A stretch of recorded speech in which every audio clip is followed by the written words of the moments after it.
You know, making good Texas barbecue is really quite simple. Simple when you have a good quality lump charcoal to make that nice, clean, coal bed of fire so you can get your wood split started. And with the wood split crackling, get yourself a nice sized cut of beef because beef is king in Texas. Situated on an offset smoker and let the kiss of smoke slowly break down the meat until it's nice, barky, and tender. Then the only thing left to do is to cut it and take a bite of that tender, succulent beef that has made Texas barbecue so popular. And we're doing it here on Al Lunacy Queuing. Welcome back, my good people. The beginning of the video finds us at our local Walmart. I had spotted some good sized beef back ribs, choice grade, the other day, and I knew I should have taken them then. Now I'm back here in the meat department 2 days later, checking to see if they have any more left in the back. No, all I have is the brisket. Department at the Super Center Walmart said they would have some here in my neighborhood Walmart. So I'll come and check it out. Hopefully they do, because I've never seen ribs that size. So they're supposed to have 3 racks of ribs left here, so let's see if we can find them. In the meat section, there was no sign of them. I asked the meat department guy, and he just gave me a dumb look and said, I don't know. So the guy had to ask the deli guy. Believe it or not, the deli guy knew more than the meat department guy. So coming around right here where the bacon's at,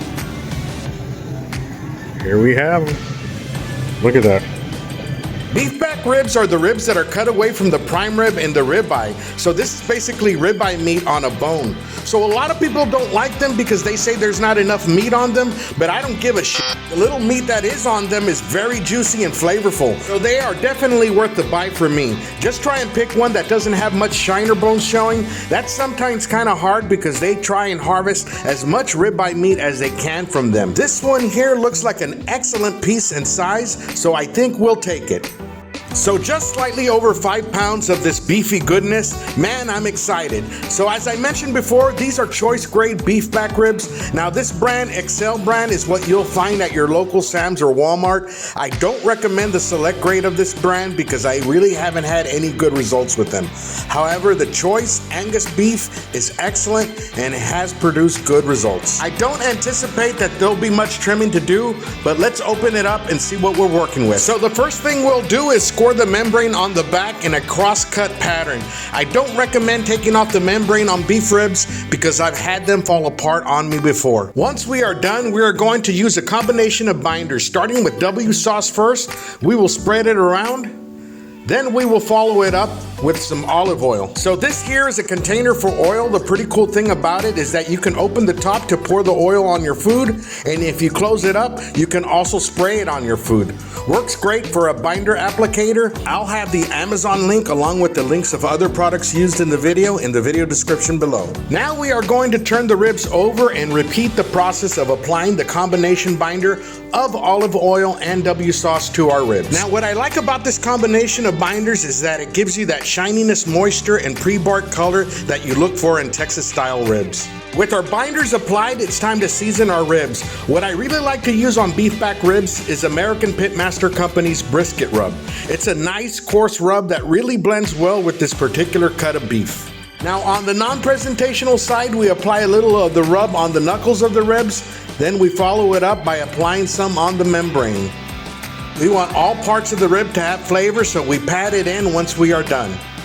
Now on the presentation side, I'm a little more meticulous with the seasoning. At a close range, we use light shakes moving up and down as we work our way from left to right, then back from right to left. Now I know some of you like to use the shaker at a further distance for more even spread, but you lose a lot of seasoning to the board that way. Now look how even the first pass looks. Remember to use light shakes. You can always go back and patch up the places you missed, and notice how we lost very little rub to the board. And so we're all done here. Let's go outside and light the smoker. So today we'll be trying out Old Country Barbecue Pit's lump charcoal as our base for our coal bed. We'll be using it with the Old Country G2 offset smoker, so let's see how well it performs. Man, I always have trouble with these bags.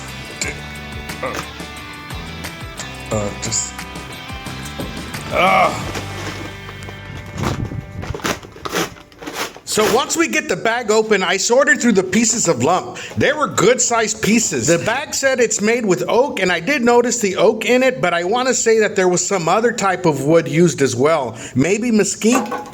So we put some lump charcoal in the firebox, then light some more in a chimney with a fire cup. With our chimney charcoal ready, I use heat-resistant gloves and 2 hands for safety and stability as I place the lit lump charcoal in the firebox. The lit charcoal from the chimney will light the charcoal we have in the firebox, and this will be the base coals to get our wood splits started. This not only saves time, but money on wood splits since post oak is not native to South Texas.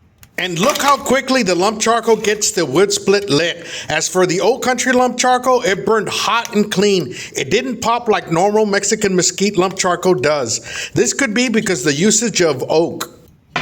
Today we are using the G2 smoker without the firebox insert or the deflector and tuning plate.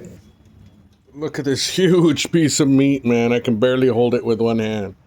It's heavy. Let me get it on there. Oh! And of course, we're going to want the bigger side towards the meat.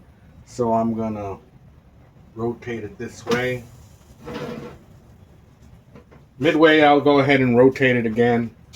But for right now, the bigger piece towards the fire. And then we'll rotate it at about, let's say in about an hour. Let's put the glove on. No glove, no love. Oh, man. We got the rib right here, bone sticking out. So we'll see. We'll give it another hour, and then we'll see where we're at in temperature. Should take about 2.5 hours, 3 hours. So I just opened the ball valve, and there you go. That's some of the grease that's coming out. I'll close it as soon as it drains. We're at 300 there, man. Looks good, man. Even almost 300. I did put some chicken in here. I'm going to probe with the Tyfer Insta Probe. Probably on the thicker part of the meat. Real close. I'm going to turn it around one more time. Let that side get up to 205. And turn over those pieces of chicken. Then we'll take it inside, man. We were cooking from 275 to 300 degrees Fahrenheit, adding a wood split about every 30 minutes. The weather outside was nice and fresh at about 60 degrees Fahrenheit. At about 2.5 hours, the meat was probing very tender. We hit a temperature of about 205 degrees, so it was time to take them out. Notice how the ribs will bend but still hold up to their own weight. That's the perfect time to serve these up. Of course, we can't forget the chicken as well, but the beef ribs are the star of the show. Now on the cutting board, we will use the Cutlux 10-inch bullnose knife. I love this knife for ribs and bigger pieces of meat. Makes it just a little easier to serve these up. And so if you didn't notice, our 2 previous cooking videos have been ribs, the pork party rib video, the lamb breast video, so I thought I'd end the rib series with a beef rib video. So now we'll take a quick thumbnail pic before we dig in. Now take a look at the smoke ring on these ribs. Every piece of rib had it, so the G2 smoker did an excellent job of even heat and smoke displacement. And although I didn't wrap these ribs, you can see that they were still nice and moist. I'll do a little squeeze here. Yummy. The bark was nice, dark, and crispy, and the meat was just pull apart tender. Just how I was hoping they would turn out, so let's give these a try. A beautiful bite off the bone, delicious. They were juicy, tender, and had a great balance of smoky flavor. I hope you guys enjoyed the video as much as I enjoyed cooking these ribs. I want to give a quick shout out to our Starship Trooper members. Many of our members are content creators as well. I'll leave the links to their channels in the video description below if you would like to show some support. If you would like to become a member yourself, remember to hit that join button and we'll give you a shout out as well. Don't forget to comment, like, and subscribe if you haven't already. Don't forget to join us almost every Tuesday night, 7 p.m. Central Standard Time for our live chat where we have fun and do giveaways. Hope you all are doing well. Hope to see you again very, very soon.